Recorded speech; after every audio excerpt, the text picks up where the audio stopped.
seize the moment.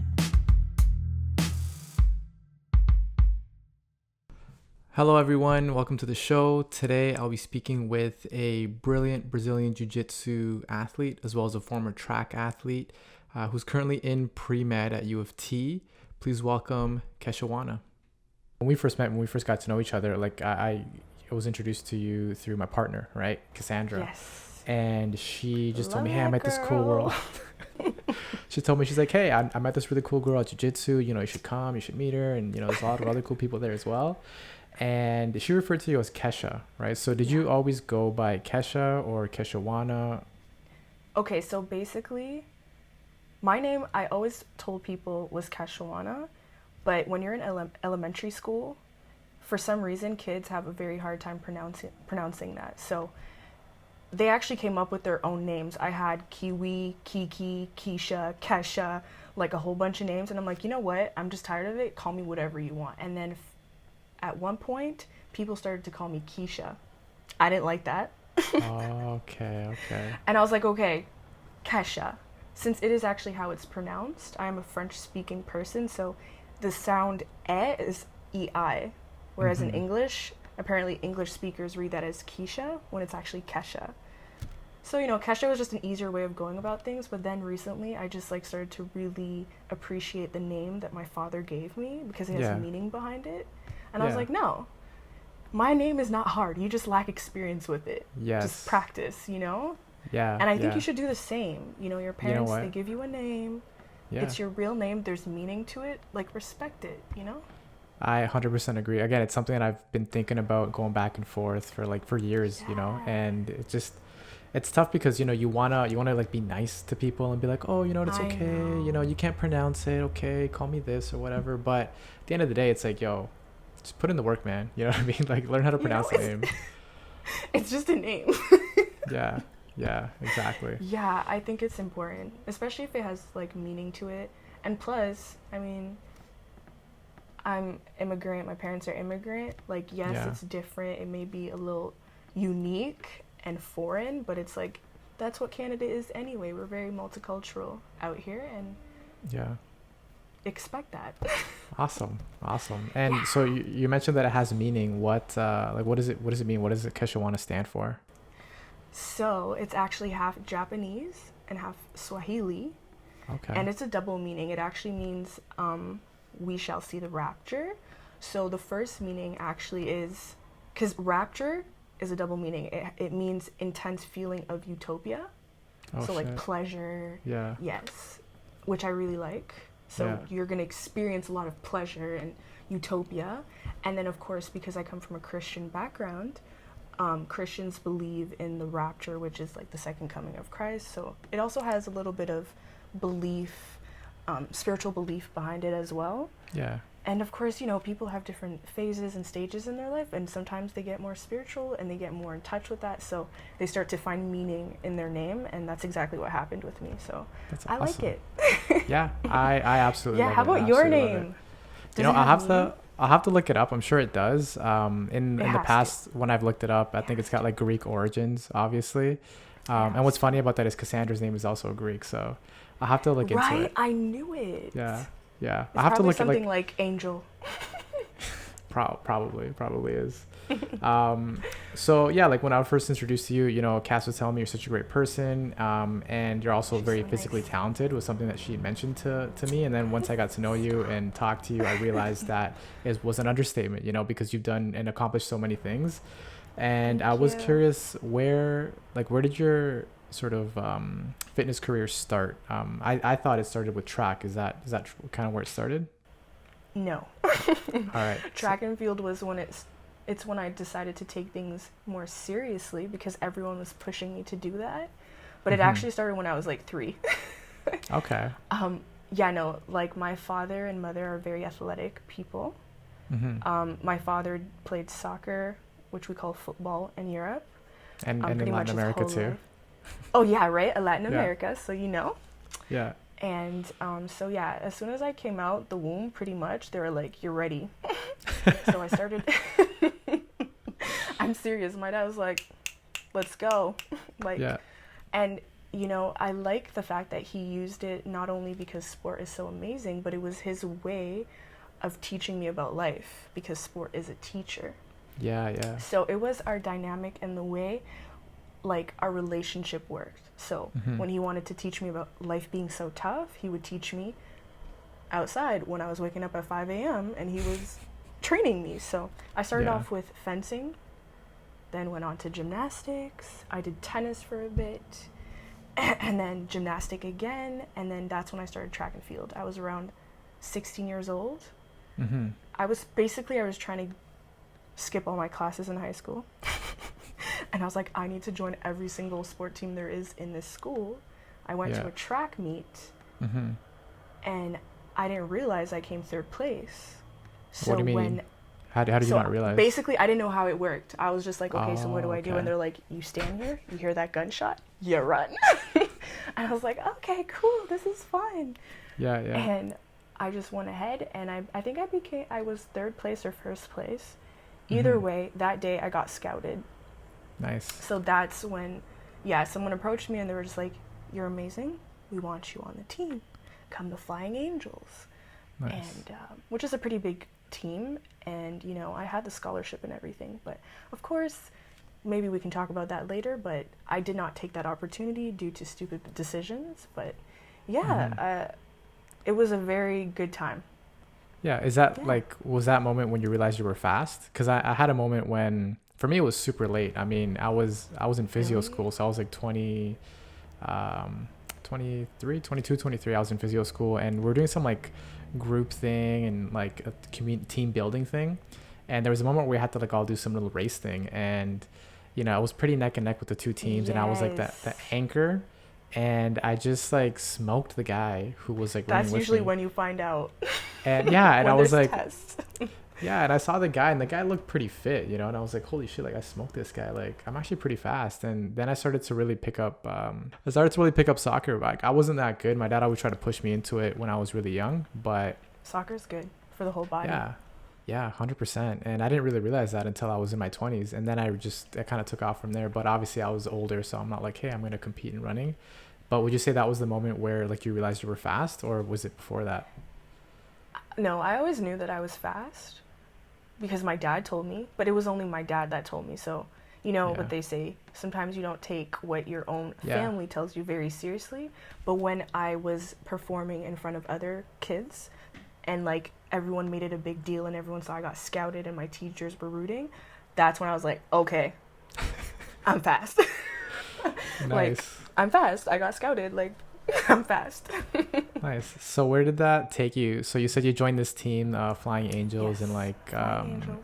Yeah. How many competitions did you take part in? Like countless competitions, or? Oh my God, countless. I remember, and you know, the great part of it was that you got to travel too. Yeah. I'll never forget my competition or my track meet in New York. I think that was probably my fourth. I'll never forget it because that day I was just not equipped and I did so bad and I was so upset. I think that was probably the only time I really did bad. But I mean, yeah, it was such a good experience. I started out with Flying Angels. The coaches were amazing. I was actually not close with the other athletes though. I was definitely much more of a loner in that team. Yeah. Not that I don't get along with people, but they were just very standoffish. But then, you know, you are competing with like real athletes, so was that competition? Yes, the competition was like major in track and field, and I honestly that's when I learned that okay, you're on your own. See, that's another thing that I appreciate about track and field compared to the other sports that I played. It's a sport where you're by yourself. So you're counting on your own abilities, skills, talent, and it's your hard work that will show. So you really are putting pressure on yourself and you realize, wow, I'm really in this by myself. Literally, even when you're running in your own lane. So it was good.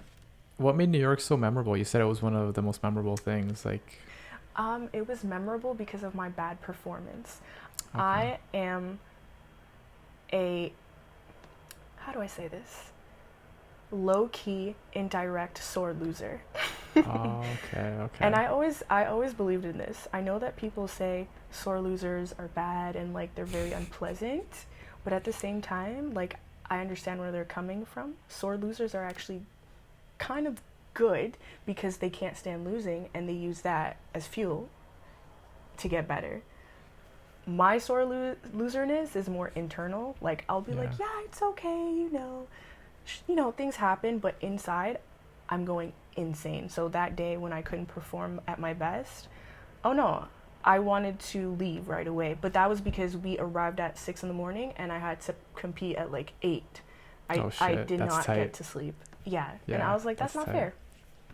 That's not fair. But and I mean, I do agree with you. I mean, there is some good to that. I mean, when you look at great competitors, like I just think about watching The Last Dance, Michael Jordan just like, yo, like I'm gonna win. Like I'm not gonna like lose. Like it's that thing that drives him, right? Exactly. In a way. So yeah. And Mike that's Tyson. what pushes people. Yeah. Come on.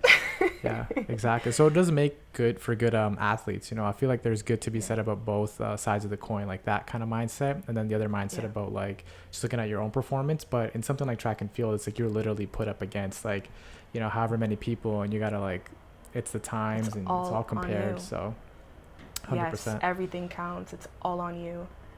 And no one's your friend. So that's another thing that was great about it. That's when I was I'm still young, but like in my teen years, I think that was when I was the most stable and disciplined. So I loved it.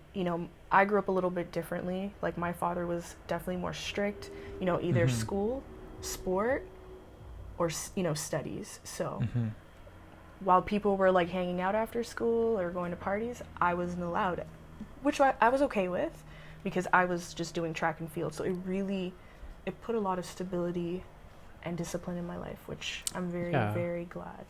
Yeah, and like you said, that kind of stuff just helps with life, right? Because if you're not disciplined in life, like you're not gonna get much out of it. You know what I mean? Was it the 100 meter that you competed in mostly, or 100 meters and 50 meters? Oh shit! That's how fast I was. Yeah, so you're fucking quick. All right. What's the highest level? What's the highest level of competition that you achieved?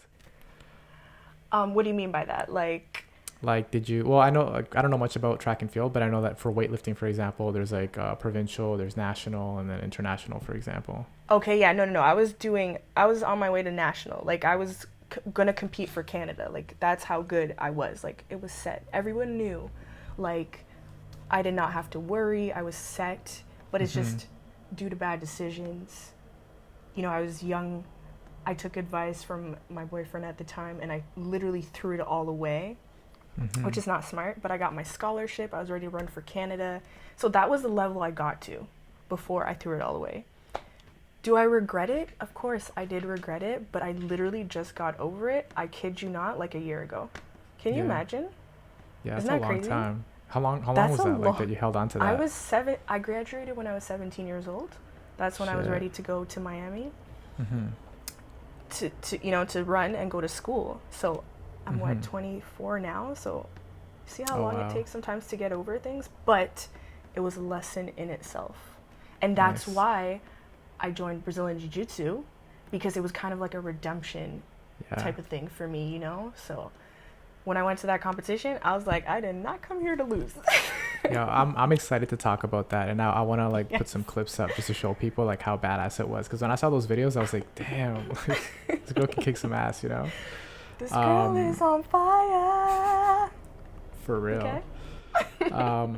So can you like elaborate a bit on that decision? So like what influenced that decision that made you say, hey, you know what, I'm not gonna sort of pursue this route, I'm gonna pursue something else? Like what influenced that, or what were the factors in that decision? I would love to speak on it because I feel like it can help someone if they hear it, especially young girls. Honestly, in short, and then I'll get into details, but I like to start with short, tell the details, and then end it with short again. Foolery. It's foolishness. It was just it was not wise decisions I was taking.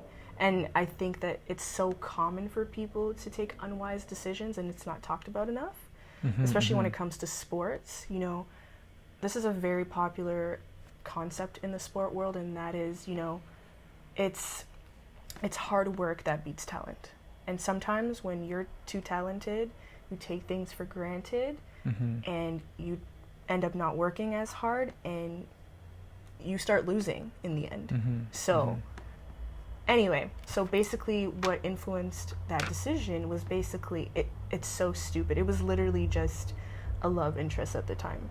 So basically, when I was 13 years old, I met this boy, and when I was with him for about 10 years, by the way, and when I was graduating and I was 17 years old, I was set, I was ready, right? And I had to let him know. I was letting him know, this is what's happening.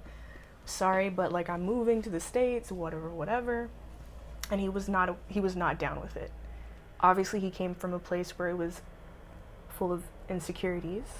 Yeah. And he was much older than I, and he was athletic too, so it was very selfish on his part to try to influence and pressure me to not take the decision. At the time, I had no guidance because there was also a time where I was in foster homes, so it was a little bit of like a rough time for me. Yeah. And like I said, I do have a background where I was raised a little bit differently. Like, I literally only did school or sports, which means I barely had social life. My social skills were learned through sports. Yeah. Which is a miracle. But with that being said, he was like, in other words, really the only person that I had as a friend. So here I am going to that one source of, you know, advice, you know, wisdom that I think is wisdom at the time. And I was just like, okay, I guess he's right. I'd rather follow his footsteps. He promised me that he would help me, and there's better out there for me. So stupid, but it happens. You'll be surprised how often people make stupid decisions. Yeah, I mean, when you build like a bond with someone, you know, like you have almost like I don't have like a choice but to trust them, you know. So I think it's understandable, but yeah, it's good that you learn from it. You know what I mean? Because I think that's what you do with the mistakes in life, right? Like we're gonna make them. Like there's no way to avoid it. There's no one, I don't think, in this world who's like not made any mistakes. But I think the difference is, you know, just taking them as a lesson and being like, all right, like what can I learn from this situation? Like, it sucks. You know, you can have regret for a long period of time. Yeah, but eventually, I think you just gotta take it as a learning tool. 100%. Thank you for that. Facts.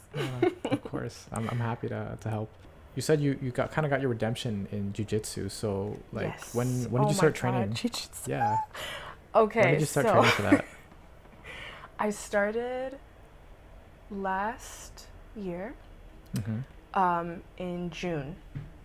So June 2019, and okay. So basically, this is how Brazilian Jiu-Jitsu was introduced to me. There was a time where I was talking to this guy who spoke very highly of Brazilian Jiu-Jitsu, and he always like said that it would give you a sense of discipline and that it could change your life. And you know, at the time, I was really in a dark, sinking hole. Okay. And I mean, I always remembered that sport has always been part of my life, and every time I was very like indulged in a sport is when I was always at my top, like top. So I was like, you know what, I need the sport. But for so long I didn't want to go back to it because of my guilt of my decision. Yeah. You know, that's why I even stepped back and I'm like, you know what, I don't even want to compete anymore. I'd rather train people. I don't want to be the competitor anymore. So yeah, I got to a point where I was just so desperate. Everything was falling apart, and it was just a really bad time. So I'm like, you know what, let me try this jiu-jitsu thing. So I went there, and like the first class I was like, okay, I like it. Second, third class, and then I started to hate it before I loved it. But like, why? I don't know what I think it's just the discomfort. Everything that you try for the first time, at some point, when it starts to get hard, you're like, I don't like this. But I was like, don't be a sore loser like you are right now. You obviously joined this to overcome that, right? So I decided to stick with it regardless. Before I did that, though, I was like missing class. Like I didn't go for about a month. And then I was like, no. I started to feel guilty about it, and I'm like, let me just do this. So I started jiu-jitsu. I started to go from once a week to twice a week to 3 times a week, and then 5 times a week. It became on a daily basis, and I would do like 2-3 classes in a row. Yes. So yeah, I loved Jiu-Jitsu after maybe 3 months of it, and I don't think I'm ever letting go. Yeah, it's such an interesting sport. I mean, there's a guy that I know that I train with at the gym that I go to, Academy of Lions, and he's been bragging about it for years. He's just like, man, come to Jiu-Jitsu, and he always describes it as like human chess, you know. And yeah, like when I went, that's exactly what it is, you know. And what I love about it too is like, obviously I'm a smaller human being, right? And the good thing about it is the sport's about. Why would you say that? Well, I am. I'm a smaller guy, right? I'm Latino. Latinos tend to be, you know, smaller frame, smaller, shorter. So for me, I'm like, you know what? If I can learn jiu-jitsu, at least I would know how to defend myself, protect myself. But also, man, maybe one day I'll take down a dude that's bigger than me. You know what I mean? Just because I'm that much more skillful than the other person, you know? Exactly. So that's a good reason to start. Yeah, 100%. I mean, I'll be honest. I've always wanted to learn how to like fight and defend myself. My defense is running, like whatever. But it's funny. I tell my friends that. Yeah, I tell my friends that, and they're like, yeah, that should be the number one defense. You know, like it's the smartest thing to do because you don't know what the other person is capable of, right? But literally, man, I remember like the first like almost fight that I got in. I mean, technically, I guess it was a fight. I was in grade 5, and it was a split class, 5-6, and I was in grade 5. You know, small little Latino kid. And then the other guy was a big Portuguese kid. He was in grade 6. So he was already bigger than me and older than me. And he always kind of bugged me. But the way I've always dealt with bullies, I was like, whatever. Like, you're not worth my time. Like, whatever. Say whatever the fuck you want. I'm going to hang over here. You know? That's usually the best way. Yeah. And then I guess that bothered him. Because then one day at lunch, I used to go home for lunch. And he used to go home for lunch too. He grabbed me by my shirt. And he was like, yo, dude, give me all your money. And I was like, yo, fuck you, man. And I wound back and I smacked him in the face. He tried to kick me and I pushed him off. How old are you? I was in grade 5, so I don't know how old that is. Like, oh, like you're like 10, 12. Yeah, 10, 11. Yeah, I was little. And yeah, so I gave him a right hook and he tried to like knee me in the stomach, but I like pushed him off me and then I just fucking ran and booked it. Yeah. That was Jiu-Jitsu. He never bothered me ever again. You know, it was fucking hilarious. I just remember though, I think it's important for men and boys to learn Jiu-Jitsu. Yeah, I think for everybody. Yeah. Like, I mean, yes. I 100% agree. But I remember that afternoon, like, cause I went home for lunch, right? And then I came back. I didn't tell my mom, and you know, mom's fucking freak out, right? So I go home, come back, go to class. I'm sitting in class and I'm like looking over my shoulder and I see the kid across the classroom and he's just like this. He's like rubbing his face and shit. And you're like, all right. Don't ever. Yeah. And he never messed with me again. Lucky for me, I mean, that was the first time I had to deal with a bully that sort of attacked me. The second time I was just aggressive and it was one of those like fake it till you make it kind of things. I remember I was in grade 12. Sometimes you have to, man. I was in grade 12 and I had excused myself from the class and I was going to the bathroom and there were some kids in the hallway. And I was in grade 12 and again, I'm still like a small little kid. And there was these grade 9 kids and they were fucking like 6 feet tall. And there was maybe 3 or 4 of them. And they were bugging this little grade 9 kid, right? This kid must have been like half their size, right? And they were just bugging him. They were kind of pushing him around. And I was like, yo, why don't you fucking pick on someone your own size? And they First looked of all, at me. Respect. Yeah. Respect for that. I was shaking though. I was fucking shaking. I was like, pick on someone your own size, you know, shaking. And then that kid walked away. And those 4 like tall ass these kids are taller than me and they're just looking at me. And I was like, yeah, fucking do something. And then I just walked past them and man, I was shitting myself, but they did not bother me. And I don't know if they ever bothered that kid again because I graduated after that.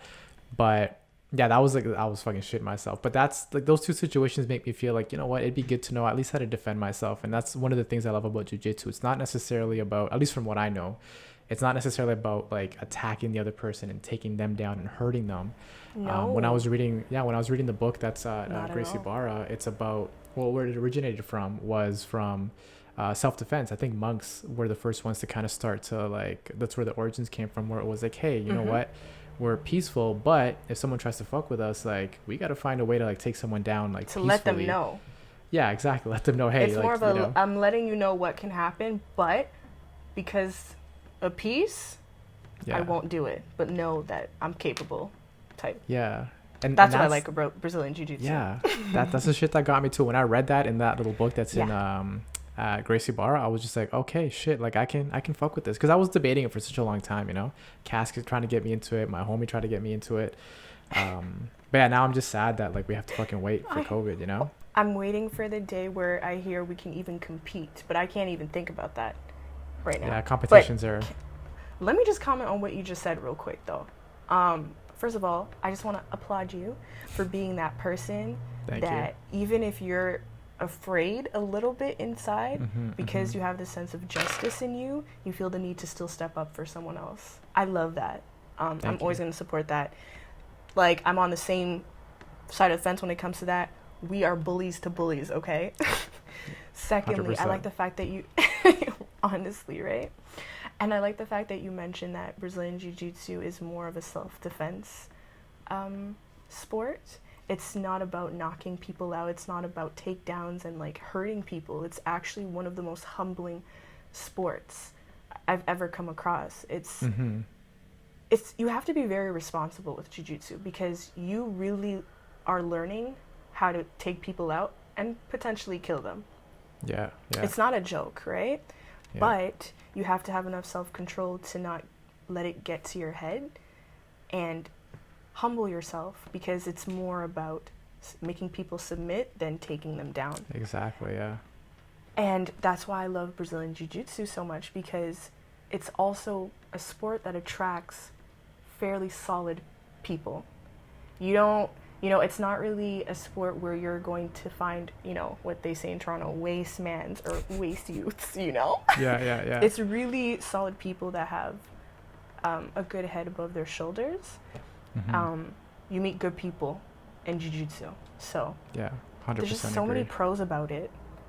But yeah, once you get that Jiu-Jitsu bug, though, you can't stop. Yeah, I mean, to add on to what you just said about like solid people being in jiu-jitsu, like that was my experience right off the bat. Like I met a couple of really good guys, all so helpful. They knew that I was a beginner. I'd tell them, hey, like, if we're learning something or if we're about to spar, I'd be like, hey, you know what, like, take it easy. Like, I'm new, I don't know shit. I know the one move that we learned today. That's all I know. And they were like, yeah, cool, like let's practice it, and let's try to learn this, try to learn that. So everyone was always just very supportive, and I agree with you. For me, it's just like I've yet to meet like an asshole at jiu-jitsu. It's always been very helpful people. Yes. Even if I just met them in one class, like they were just such wonderful human beings. So right? Yeah. I met one asshole though, I'm not gonna lie. Yeah, I mean they're bound to be. But you know what? The worst people in jiu-jitsu are still better than the worst people you've met in other fields in your life, or friends you've had. Like, we've all had those phases where we've had like really bad or toxic friends. Like the worst person in jiu-jitsu is still 100 times better than friends you'd meet on the streets. So yeah, it's just with time they start to change too. So what's it like being yes. a female, but especially like a black female in the sport? Because yes. I mean, one of the things that I found from going to class there is like it's a bunch of dudes, right? So yes. I mean, they're physically bigger, they're physically stronger. So like, how do you manage with that? That's a cool question. Well, first off, I've always been used to training with men. So growing up, my father, always being like my main coach, has always got me used to competing with the guys, because if I can beat the guys, I can most definitely beat the girls. So I think maybe the fact that I've had experience only training with guys, really it's nothing to me. It did not make me feel any way. I was not intimidated.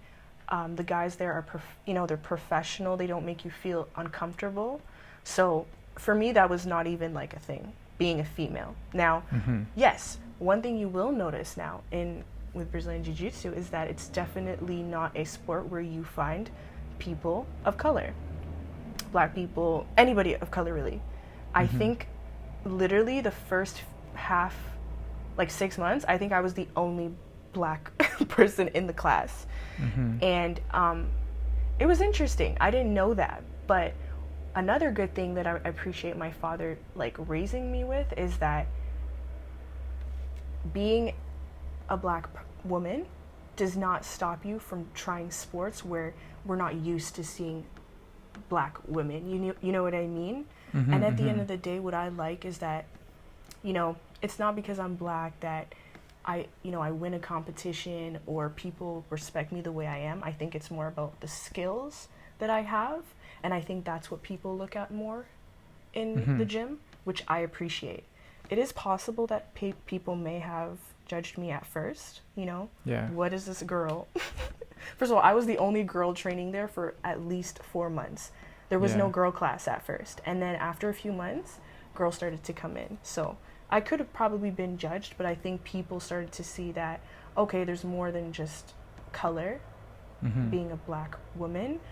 It's the skill that counts. It's her character that shines through. And I think that's why I've always gained respect from people. At least I think people respect me in the class. I think so. I'm pretty sure they respect you in the class. Especially looking at the competition that you took part in. So you competed once, or how many times? Yeah, only once. And then boom, Corona started. Yeah. Fucking Corona, man. But like I was saying earlier, when I watched that video, I was like, fuck, man, that shit is crazy. Like I'm gonna get a clip of the video and I'm gonna post it up here. But what was that whole experience like? For real. What was that whole experience like preparing for it? Like, how do you even prepare for a jiu-jitsu competition? Because, you know, for, you know, other sport, it's different for every sport. So, like, how did you prep for this? And, how did you achieve what you did? Okay. Number one, the first goal was just get rid of your discomfort. And my discomfort at first was always learning new moves and putting it into practice. Because when you're new, everything seems impossible. Like, the professor will show you some of the simplest moves, but because your brain cannot understand, and remember, it is chess, right? Yeah. It's like human chess, like you've mentioned earlier. So it's like, I'm not good at chess, for one, but I want to be good at it. So one thing about me that I think is a strength that I've always had is that I can humble myself. And I understand that when you start something, you're always a fool. So I think that's what really made me like grow and become a better athlete in Brazilian Jiu-Jitsu. I like took away all of my pride, I threw my ego out of the window, and I was like, listen, I don't know this, teach me. So I got beat up every single day. And it hurt, and I got bruises, but I had to learn how to fall in love with it. And then number two, putting in hours. I started going there more. Instead of going there once or twice a week, I was going there every single day. Nice. I was doing at least 2 hours, literally. And I was watching a lot of videos. I was trying to learn the rules of Brazilian Jiu-Jitsu, how to gain points, how you lose points. I was looking at the best of the best, just to, for that muscle memory. And of course, I train with guys. See? So when you're training with men who are much stronger and bigger and heavier than you, who are also white belts, but I trained a lot with purple and blue belts too. Sometimes black. So I was just getting the best out of the best. So when I took all of those skills from these great men, white, blue, purple, brown, black belts, and it was time for me to perform with the girls, I survived. Nice. Yeah, I mean, you placed first, right? First place, yeah. Yeah, congratulations. I was so happy. I was happy for you, man. Everyone thought I was going to be nervous, though. Surprisingly, like, I couldn't, it was funny because I was like, why does everyone think I'm nervous? Like, everyone was like, don't worry, you'll be okay, da-da-da. Like, it's like they were stressed for me. And I was like, oh, these people don't know that I didn't come here to lose. But, yeah, in the most humble way, of course. Yeah. So, were you, like, not nervous at all? No, I wasn't nervous. I think it's because I would go to class every single day. So when I went to the competition, it felt like I was just going to class. I was doing it so much. It felt like me going to another class. I feel like if I didn't have a lot of experience rolling and going to class and feeling that, you know, adrenaline and that rush, maybe I would have been nervous, but it just felt like another class to me. That's awesome. And I think that's the thing about putting in the hours is like you put in so many hours. You're like, yo, this is just another day at the office. You know what I mean? Like I'm just here to kick some ass, you know? Per usual. Yeah, exactly. That's awesome, man. I love the thing that you were saying about in the beginning. You called it foolish, but for me, it's like being a beginner. You know what I mean? And that's something that I've learned as I've gotten older. Like, you know, I didn't want to be uncomfortable. I'm like, fuck, man, I don't want to start from the beginning. This fucking sucks, you know. But like you said, that's where growth is. You know what I mean? Like, it's another reason why I started doing jiu-jitsu, because I was like, look, man, I completely suck at it. I haven't done any fighting or self-defense. So I want to be a beginner at something. I want to learn. And what was actually neat, we called it human chess, but the other thing it actually reminds me of is actually choreography, like dance, right? It's like you need to know, put your arm here, put your leg there, shift your body weight over here, kind of thing. So it's beautiful. Yeah. And I feel like it's all that kind of shit is just good for your brain as well. Like just to learn choreography like that, really, really good for your brain. It is very good for your brain. Yeah. It's like, it's all about leverage, as they say, right? Yeah. Did you get a medal or a trophy? What'd you get for the first place? I did. I got a medal, gold little medal. I wore it for about 3 days straight. Nice. I got a medal and everything. It was nice. I was so proud of myself. It was honestly I wanted to prove myself something. It was to make a point. It was more of a personal thing. So that's awesome. Congratulations. Thank you. I'm excited to see you compete again. I mean, you know, Corona, but it'll come back. It'll be back. I'm excited for us to get back in class. For real. Right. So just taking a bit of a, I guess, detour from sports. You know, right now you're in UFC pre-med, right? Yes. What year are you in? Year 2. Yeah, not in med school. I'm pre-med, so I have to finish 2 more years and then do med school. Yeah, so I have a bioethic major. So pretty much bioethics is like, it's like a mixture of medicine and justice mixed together. So it plays the conscious in the medicine world. It's all about the rights of a human being and what we find acceptable and unacceptable. And, you know, we speak for those that don't know how to speak for themselves. It's very like Laodicea related, meaning like the age of rights.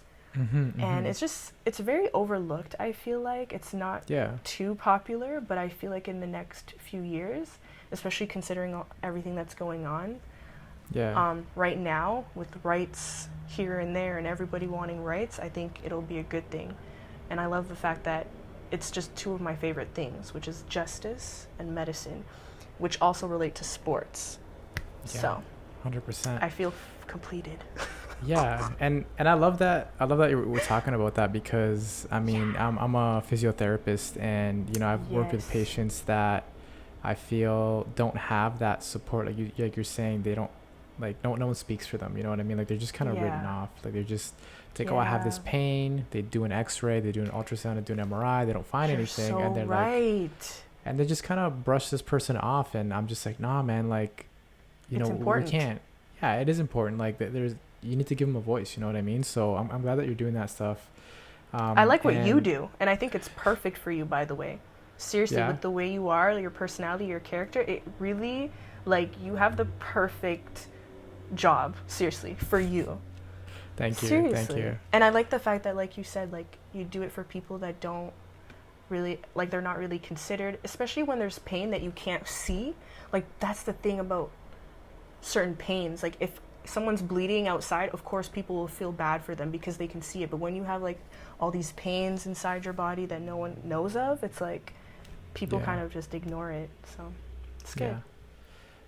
What's it like, because I have some things to speak on for this, but I wanted to ask you first, when it comes to being a Black female in school right now, like what's your experience like? Can you elaborate on that? I mean, I feel like this year, I feel like there's a change. I feel, you know, there's waves of change going on in the world. Mm-hmm. And I feel like being a Black, especially female, today in school will definitely make things more easier. I feel like there's definitely more advantages now because of it. But prior to what's going on, you know, pre Black Lives Matter and these things that are becoming more obvious to the world. Yeah. I mean, it's always been, you'll see a little bit of differences here and there. They're not too major. One thing I do notice though is that you do have less people coming at you the wrong way when they find you educated. I do feel like people do judge you right off the bat for being colored automatically, but then, you know, I speak multiple languages, so when they hear me speak different languages, they'll assume that I'm better than the others, which I totally disagree with. I feel like, unfortunately, it is something that is unfair, but like I said, I think after this year, things will change and things will be more in our favor. Yeah, I think it's one of those things that, I mean, shit should have been done a long time ago, and I mean, it's what do way you too long. think about that? Yeah, like for me, like the one thing that I noticed, you know, going from elementary school to high school, you know, undergrad and then physio school was like, I just kept seeing less and less of my peers, like less Latinos, less Blacks, like it was just a bunch of like just white people, you know, and especially the instructors, you know, like it was always white people instructing me. It was always white people in the front office. And yeah, it was one of those things that like I kind of used as fuel. I was like, okay, cool. Like I'm the only Latino here. Like I'm just gonna like use that as fire to keep pushing hard, like study harder, work harder, like make a name for myself. But I always kind of questioned it, and I was always wondering, okay, like where do I draw the line? Like where can I use what I've done to help the rest of my community? You know what I mean? And that's kind of where I think I'm at in my life right now. Like I feel like, you know what, I've gotten to a certain point. I've done enough, like maybe not enough, but I've done quite a bit for myself. Like I need to start reaching out, helping out my community, and I need to start helping, like, you know, Latinos, helping people of color, just because it's like, okay, cool. Like I made it to this milestone, but you know, like we got to do more, you know what I mean? So that's what I was curious about, like your experience. Cause you know, I haven't been in school for like 8 years now. You know, I'm hoping maybe to, at some point in the future, go back to school, do a PhD or something like that. Yeah, why not? You can go to school 3 times. I mean, that's the plan for me. Yeah, 100%. But yeah, you know, so. I like what you're saying, that it fuels you. Like, that's an interesting way to put it, knowing that you may be the only of your kind. I think it, in the back of our heads, it all motivates us. Because now that you mention it, I think that I was subconsciously doing that too.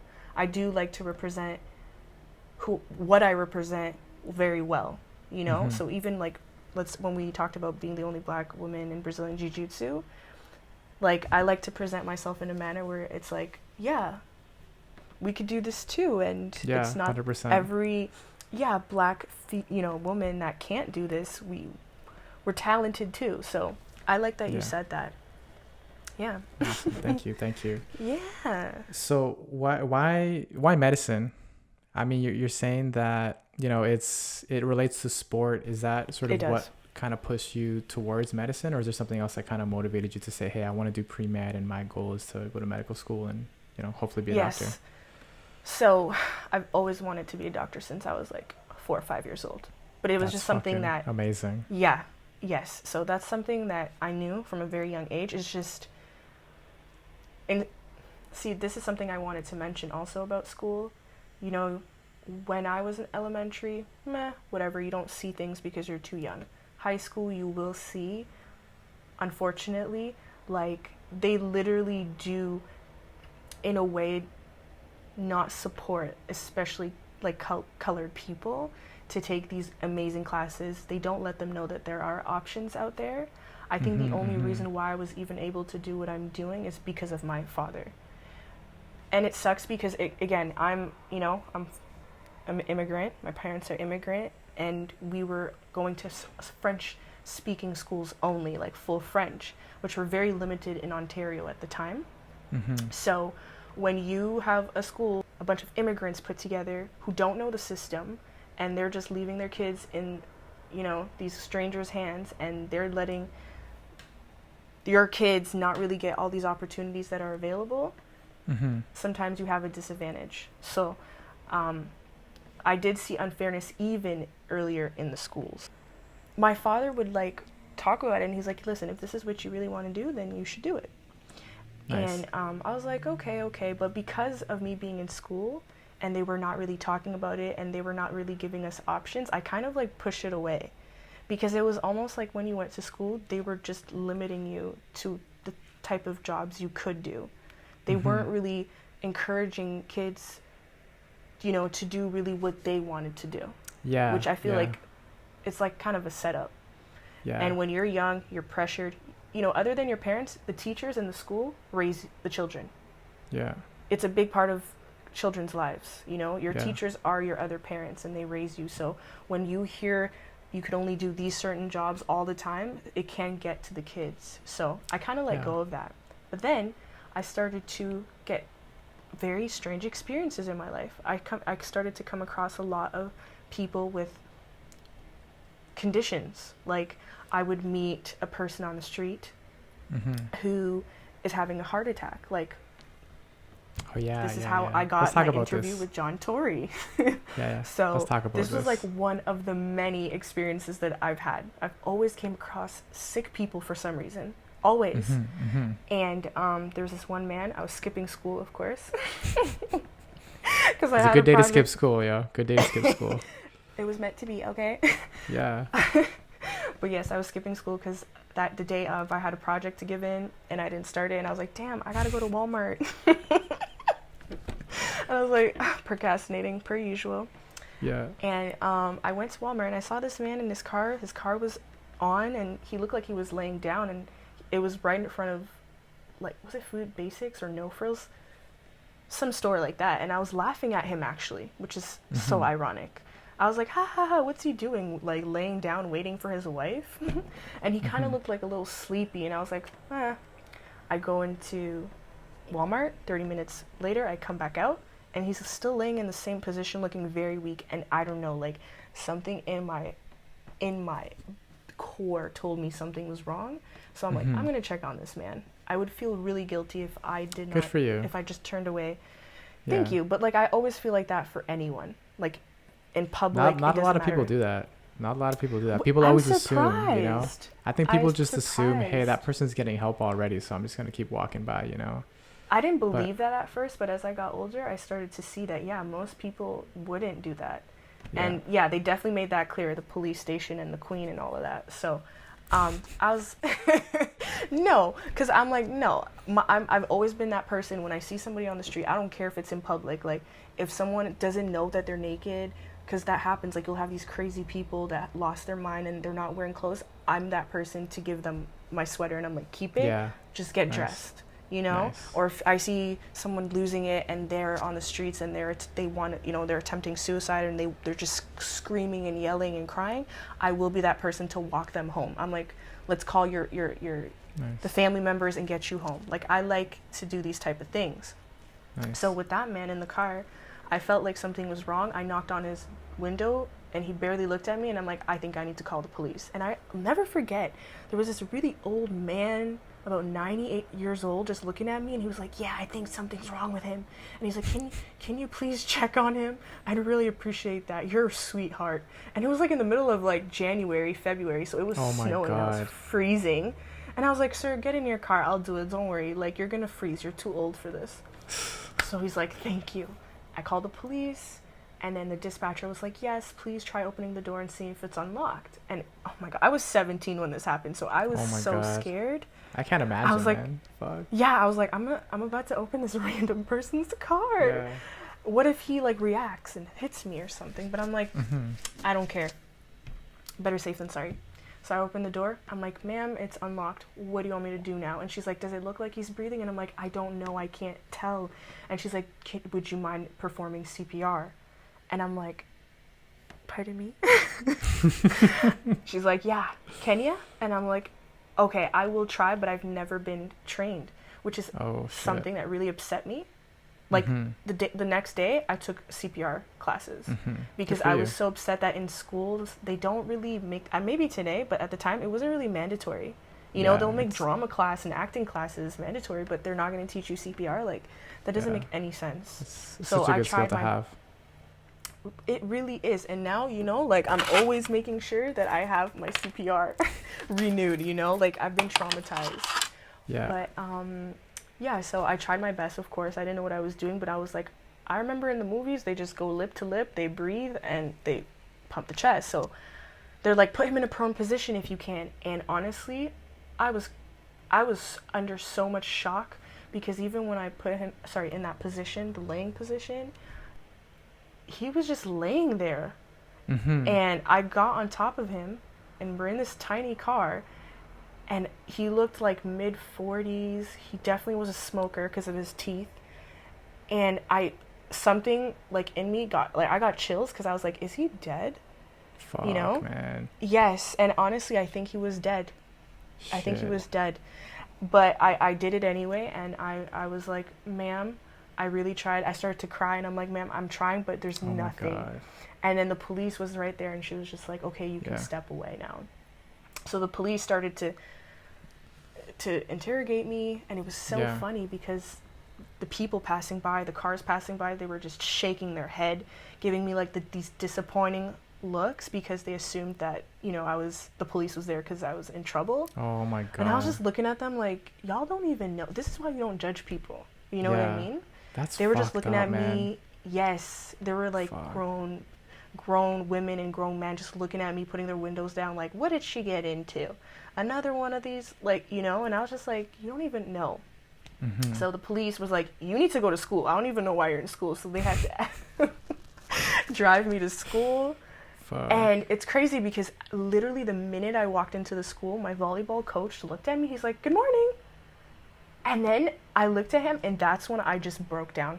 I think Of that course. That's I didn't traumatizing, realize it. man. I think I was the adrenaline Yeah. rush was just like there, and then as soon as I got to school and I realized what just happened, I just broke down. And then he was just like, what happened? And I'm like, this is what happened to me. And he was like, oh my God. And then the next day it was all over the news. The school put it all over the place. It was on CP24. The TTC drivers were congratulating me. Everyone was wow. congratulating me. And that's when John Tory reached out, and he was like, at the time he had a radio show. I don't know if he still has it now.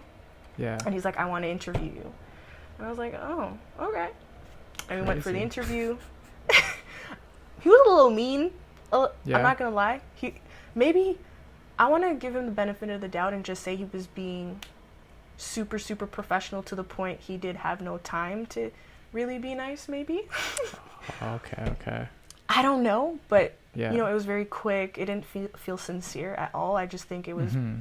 the story, you know, a young 17-year-old girl, and the fact that I became the first recipient to, we started this positive ticketing thing, Mm-hmm. where Mm-hmm. police start to give positive tickets out to people when they see positive things. Never heard So- of that. I've never heard of that. Yeah, they I know, I didn't know that existed, and they're like, we're going to make it a thing now because of you, but I don't know if it still is going on. Now the police is enemy, so Yeah. Yeah. I don't know. And then, yeah, I got the letter of the Queen, and they were all congratulating me for it. It's definitely, like, I have all the certificates and everything. Definitely really cool. helps. Yes, it helps Yeah. with a lot of things. Like, you definitely gain a certain type of respect. You Yeah. make a lot of connections because of it. Mm-hmm. And, yeah, it's a good thing to have, I guess. Do you know what happened to that man, or you don't know? Yeah, so basically, he died of a heart attack. Oh, that's unfortunate. Yeah, he died of a heart attack, and it was after that experience where I'm like, yeah, I'm becoming a doctor. Good for you. Good Yeah, for you. I was like, I want to become a doctor 100%. And then that's also the summer where my father got diagnosed for also a heart condition, heart Mhm. failure. So it Mhm. was just like, it just made sense. I'm like, no, this is what I have to do. And Nice. yeah, Awesome. that's where it comes Awesome. from. Thank you. I wanna take it back a little bit, just because there's a good connection here that I just kind of realized is you were talking about teachers, and you know, sometimes how there's like just not that support. They're just kind of being like, oh, you know what, like Mm-mm. you're gonna put you like into this little circle and be like, you know what, this is what kind of the circle you belong in. Yeah. Yeah, I got a little bit of that too when I was in high school. I remember Did you? I did really well in school, and even still, when I was graduating and I was telling people that I was going to go to university, they were like, oh, They you know won't what? believe you, right? University is really hard. You know, you aced your classes in high school, but you might not ace them in university. That's all And I they was tell like- you. That's was like, all they what? tell you. I was like, how the fuck is it going to be that much harder? Like, I don't understand, you know? And I'll be honest, like the first term, I went into the wrong field. Like they What'd you recommended do? that I go to the Schulich School of Business at York is what they said. That I go to this school. I looked it up. I was like, hey, it looks like a good school. Because I'll be honest, I didn't know what I wanted to do. All I knew was... Did you go like right after high school? Like most Yeah, kids? I didn't went do right that. after high school. Okay. I went right after high school. They're like, yo, just go to this business school. You know, you're pretty good at math. Business is easy math. So like, you'll be all right, you know? True. And, you know, I got in, I got a scholarship too. And I'll be honest, Good for you. thank you. I wasn't feeling it. I did one term and I was like, I didn't want to do my readings. I didn't want to go to class. And I'm like, this is not my thing, you know? And then I was like, yo, my dad, he always wanted me to get into medicine, you know? So I decided, There you go. let me give it a shot. So I switched over to kinesiology and I fell in love with it. Like just the human body and the way that it works. Right? I was like, this It's is so some really fascinating. cool shit, you know? Because before getting into that, like you just take shit for granted. You're like, oh, I can, you know, pick up this pen and fucking move it around and click it or whatever.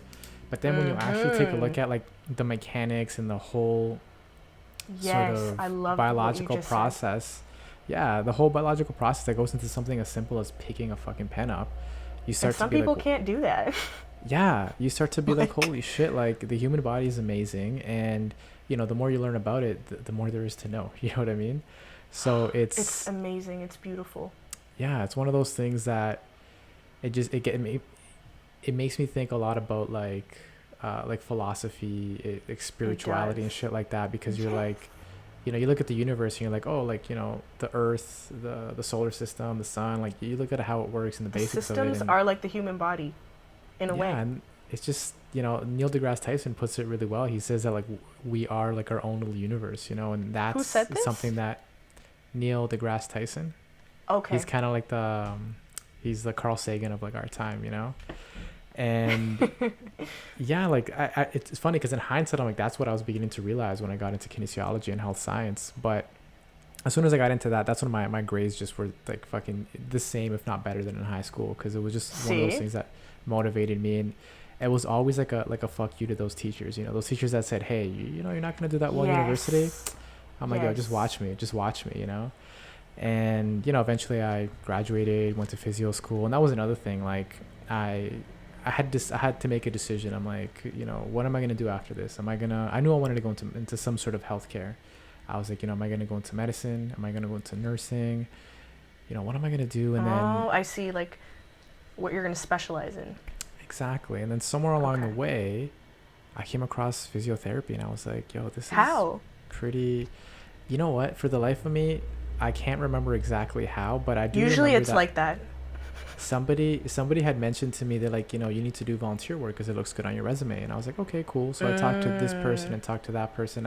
It was a girl that I was dating at the time. She had told me, oh, like the friend of a friend, she works at a cardiac rehab clinic and, you know, they're looking for a volunteer. And I was like, okay, cool. So I went there. It was up at, it was like in North York. I forget the name of the place, but it was cardiovascular rehab. And my role was just, let's take people through exercise. You know, people that were recovering from like heart attacks and strokes and stuff like that. They're pretty high functioning. Yes. But it was just a matter of monitoring their like blood pressure, their heart rate, making sure they were like good to train, and then taking them through some simple, easy exercises because these people were very sedentary. And I got to see what they did, and I'm like, man, this is really cool. They're helping people out. They're being active, and it was a good way for me to pair. Yeah, it's a good way for me to pair my interests. I'm like, look, man, I love the human body, I love anatomy, and I love helping people. And clearly, I was like, don't forget you like helping people, because clearly that's what you like. Yeah. Usually, it's definitely one of the things that motivate people to go into healthcare, the healthcare field. 100%. So yeah, I think that's kind of where it started. And then I was like, all right, like I think I'm gonna apply for physio school, and you know, I got into physio school McMaster, and you know, 8 years later, here I am. Look at you, proving everybody wrong. For real. So It's amazing. just to wrap things up here, do you still do personal training, or you too busy for that? No, I literally don't have time for it anymore. And now, Yeah. selfishly, now that I am competing and I'm an athlete again, I'm more focused on that. When Yeah. I was not doing anything for myself, I was doing more of the personal training thing. And to be quite, if I have to be honest, it wasn't my favorite thing because I'm a very competitive person. Mhm. And I've been used to doing it my whole life, like the whole competing thing. Going from that to being a personal trainer, nothing wrong with it. It's just it wasn't for me. It didn't give me the same satisfaction that I got from when I was at competitions, Yeah. competing, that sense of going against someone. And most people, they come for the personal training is more for vain reasons. Like I'll meet people who are just like trying to get their glutes bigger, and it's not really the solid type of people I'll get like when I'm in Jujitsu class. So Yeah, it's funny how that is. That, like, I'll be honest, that's Yeah. kind of where I started my fitness journey. I was like, Yeah. in high school, skinny little kid. I was like, yo, I just want to put on some muscle, so the girls notice me, kind of thing. Yeah, Um, that's what it really is. But then It's for the eventually I looks. saw, but then I saw the beauty of like actually getting good at something, like getting good at a sport. Like being a beginner, Yes. learning something, and then eventually having like a nice skill. And now that's what motivates me. Like my main sport. I'm really not sure what to call it, but with it's CrossFit technically, but there's this whole Yes. thing with CrossFit now. But that's my sport that I specialize in, and it keeps me motivated. I'm just like, all right, you know what? I want to get a new PR with my squat. I want to do more muscle ups. I want to walk on my hands for longer. Like I'm just trying to achieve new things. Whereas when I was doing like bodybuilding, I was just kind of like, all right, I want bigger shoulders. I want bigger quads. No, but that's really Like what it- it is. And you'll like get any type of people coming, and sometimes it's just not people I wanted to be around with. Yeah, Right? yeah, it's a completely get it. different mindset. So now it's Yeah, more about it now it's is. more about performance, and I feel like that drives motivation a lot exactly. better. I think literally you said it perfectly. Awesome. Literally. Yeah. All right, Kei-shawonna, thank you so much for your time. I know you're very, very busy, so I really appreciate you taking the time. I love your story, and Thank I'm you for happy having to me. share it with the world. Thank you for having me. Like seriously, when you told me to come on your podcast, I was so honored. And I was like, me? Yeah. Oh, you. me? And yes, shout out to Cassandra because this is all because of you. 100%. 100%. Miss you, love you, and we will see each other soon, Cassandra. Yeah. I hope she watches this. Oh, she definitely. She's like the producer, so. Oh, okay. So we're good. Tell her I said Awesome. hi, okay? I'm supposed to see will. her this week, actually. Sorry, I need to shut up. You're trying to wrap this up. No. People want to hear what you have to say. Thank you so much again. This is what I have to and say. Sorry, I have one more thing to say, people. Say it. Say it. A few things. Number 1, do what your heart tells you to do, no matter what things may look like, okay? If somebody tells you can't do it, you can do it. Secondly, stay active, stay healthy. Remember, health is wealth, and it's really important. That's all I have to say. And, of course, I love you guys. Thank you so much for that, Kei-shawonna. I really appreciate it. You're welcome. Take care. We'll see you soon. Hopefully. Bye, guys.